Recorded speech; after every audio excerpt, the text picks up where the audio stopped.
Yes, well, I'm Josh, and I build and race cars, mostly Subarus. It's hobby, profession, weird gray area of sorts.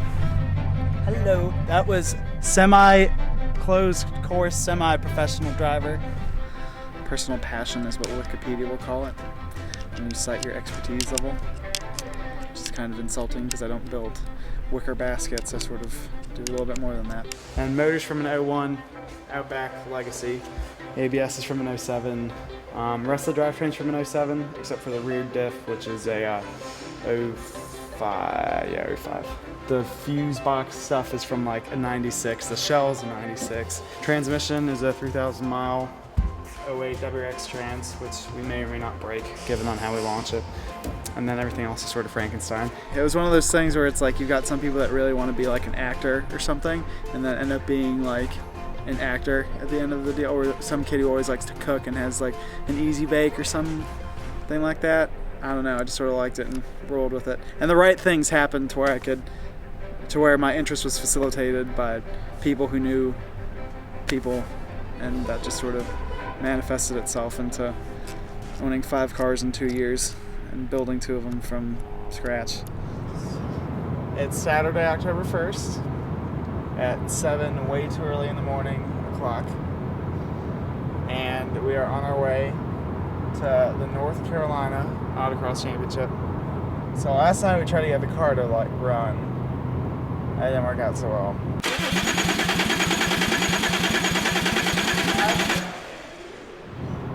Because there's something with the way the coil packs, which is like how you get spark, like how you make it the fire in the thing with the moving.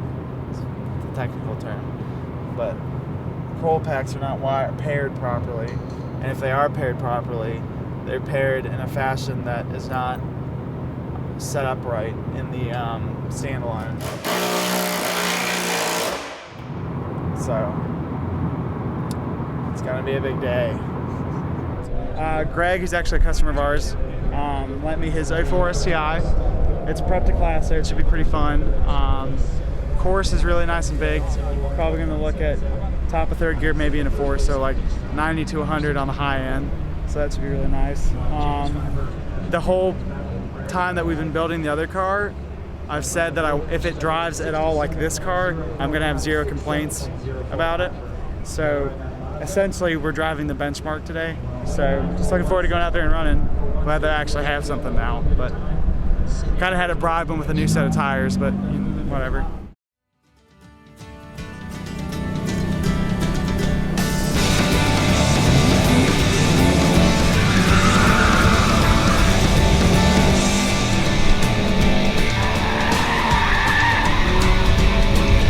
The most terrifying thing I've ever done in that car, yes.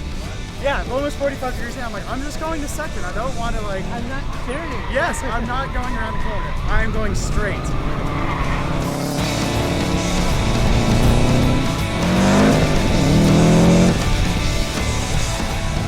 And then it's like, oh, like in the back part where it's like perfectly straight. There, I'm like, this is getting really... could be at 105.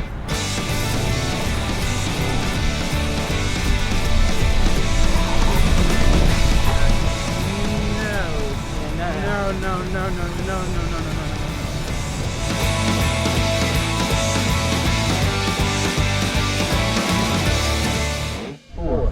64.608, 64.608. It's like going to Busch Gardens and getting on a roller coaster that could go anywhere in Busch Gardens. But it's a little eerie for first timers because it's a roller coaster that the guy next to you is in charge of.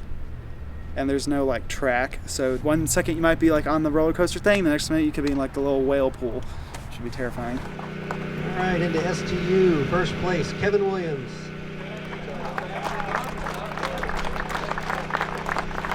Second place in STU, Greg Presley. And third place STU, Josh Sotomayor. There you go.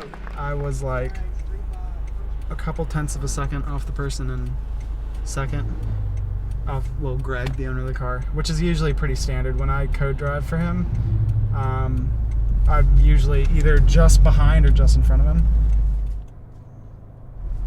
But yeah, and the guy in first apparently does really well in his local region, so we weren't surprised that we got beat. Granted, not by a lot, but you want to stay here? I'll be right back.